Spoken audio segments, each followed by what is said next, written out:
शरददादांच्या संदर्भात बोलायचं ठरलं तर तिन्ही वेळेस शरददादांना जरी आम्ही बरोबर नाही, परंतु ह्या राजुरी गावांनी मताधिक्य दिलंय आणि त्याचं सोनं दादांनी कामाच्या संदर्भात केलं. कारण मी किती वेळा गेलो एकनाथ शेठ, आम्ही बरोबर बंगल्यावर ऑफिसवर कामाची लिस्ट घेऊन गेलो तर दादा कधी म्हणले नाही तुम्ही काय केलं. दादांनी ती लिस्ट घेऊन कामं अगदी आवर्जून केली आणि आज दादांच्या मतातून पंकजच्या मिसेसला या आपल्या जिल्हा परिषदची उमेदवारी मिळाली. पंकज हा जसं राजुरी गावामध्ये आला त्यावेळेस शेती आणि व्यवसाय करायला लागला आणि व्यवसाय करता करता त्याच्याच मनात त्या संकल्पना आल्या.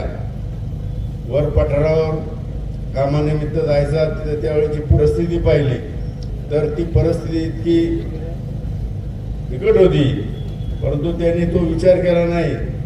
4-4 टँकर रोज अगदी पाऊस पडत तोपर्यंत त्यांनी अख्ख्या पठार भागाला दिले आणि त्यावेळेस आम्ही ऐकायचं पाहायचं, सर्वजण पंकजचं नाव घ्यायचे आणि त्यानंतर तो समाजकारणामध्ये उतरला आणि तो समाजकारणामध्ये उतरल्यानंतर आजही म्हणजे या 2-4 वर्षात कुठेही दादांच्या माध्यमातून काही कारणाच्या निमित्तानं त्या मतदारसंघात जात असताना जर त्या गावातल्या कार्यकर्त्यांनी सांगितलं आमची ही अडचण आहे, कुठं रस्ता नाही, कुठं शेड नाही, कुठं पाईपलाईन नाही, पंकजनी काय कामं तर स्वखुशीतून स्वतःच्या खिशातून केली आणि दादांना जाऊन सांगायचं, दादांनी तातडीने त्याला ती कामं मंजूर करून आणायची.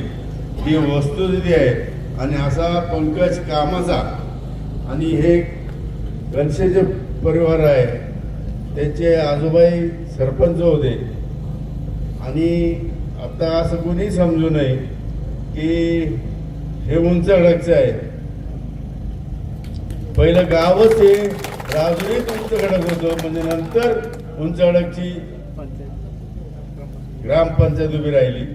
परंतु राजुरी आणि उंच अडक वेगळं नव्हतं आणि उंच अडकचं आणि राजुरीचं अगदी नाव जोडलेलं होतं आणि त्या काळात त्याचे आजोबाई सरपंच होते, वडीलही उपसरपंच होते आणि त्यामुळं समाजकारणाची एक वारसा असलेलं हे गाव आहे आणि ते निश्चितच तो कामाच्या माध्यमातून पूर्ण करेल.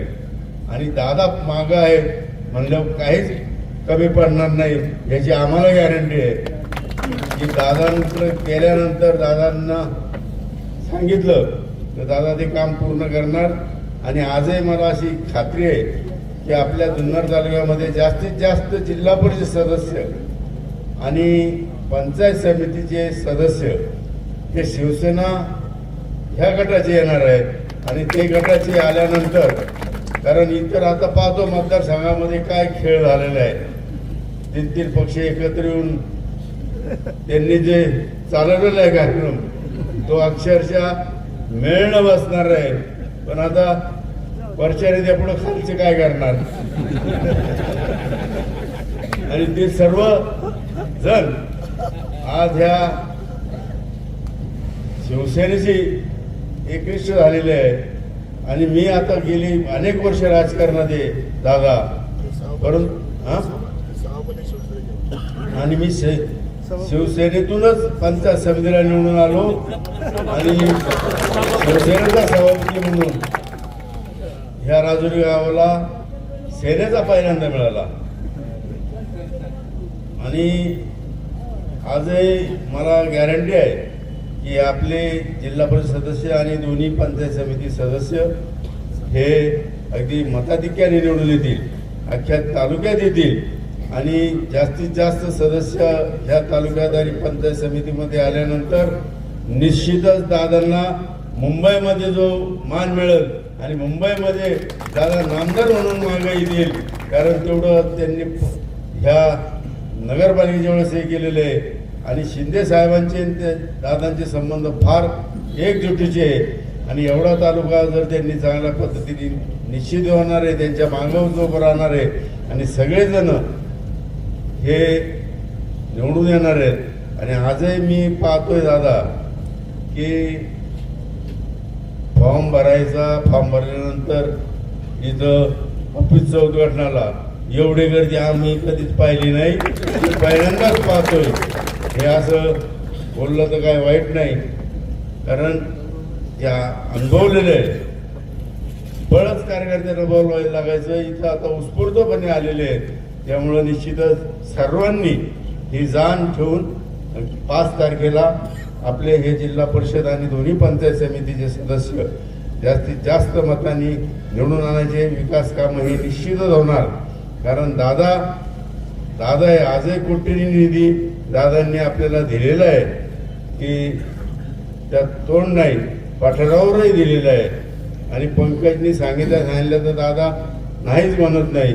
त्यामुळे निश्चितच आपल्याला ह्या तिन्ही उमेदवारांना आपले जिल्हा परिषदच्या स्मिताताई आणि दोन्ही पंचायत समितीचे उमेदवार यांना प्रचंड मतांनी निवडून द्या.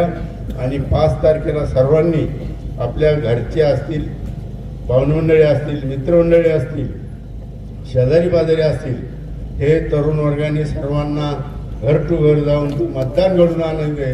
आणि मतदान घडून आल्यानंतर 7 तारखेला इथं विजय मिरवणूक निघाल्याशिवाय राहणार नाही, एवढं मी सांगतो.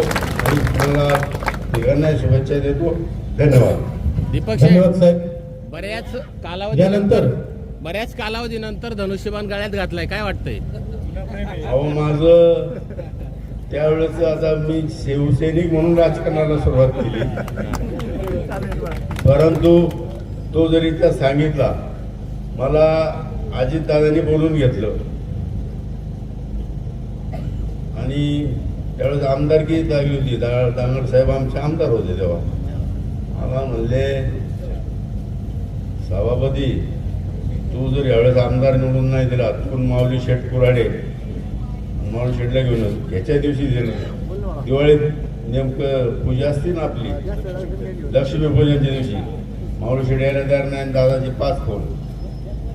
म्हणलं बघ, माऊली शेठ त्यांची पूजन असतं, नाही घेऊनच यायचं. आणि गेल्यानंतर त्यांनी सांगितलं, तुम्ही जो प्रश्न विचारला तो का, मी जोपर्यंत सत्य दे, तू जर आमदार माझ्या पक्षाचा निवडून नाही आणला आणि तू राष्ट्रवादीमध्ये नाही आला, तर पिंपळा जोग्याचा जो पॅनल आहे तो मी सत्य दे तोपर्यंत होणार नाही. आणि जर नाही आणि तू काम केलं, आमदार दिला, तर 31 डिसेंबरला तिथं पाणी येईल पिंपळा जोग्याच्या कॅनलला. आता मी म्हणलं, आपल्या पूर्वपट्ट्यात वरच्या भागात ती खरंच उणीव होती का, खाली होतं बागायत, पण वर कसं परिस्थिती होती, बरोबर आहे का? मी म्हटलं चला आता आपल्या शेतकऱ्यांसाठी, आपल्या जवळच्या लोकांसाठी तो प्रश्न सुटल. आणि खरंच एक तेवढं काम केलं दादांनी. मला 30 तारखेलाच फोन लावून म्हणलं, इथं चॅनलवर इतक्या महिला मंडळी आहेत, सगळं पूजन जलपूजन चाललंय, धन्यवाद दादा. म्हणून तुम्हाला मी सांगतो, त्यावेळेस मी होतो सेनेत आणि ह्या कारणासाठी आलो मी इकडं. परत धनुष्यबाण. बाळासाहेब ठाकरे आणि दादांबरोबर निश्चितच राहील, एवढंच मी सांगतो. आणि पुन्हा एकदा तुम्हाला सगळ्यांना शुभेच्छा देतो. आणि सर्व कार्यकर्त्यांनी अगदी जीवापाड काम करून 5 तारखेला मतदान घडून आणायचं आहे आणि आपले उमेदवार निवडून आणायचे, एवढीच मी तुम्हाला सांगतो. धन्यवाद. धन्यवाद साहेब.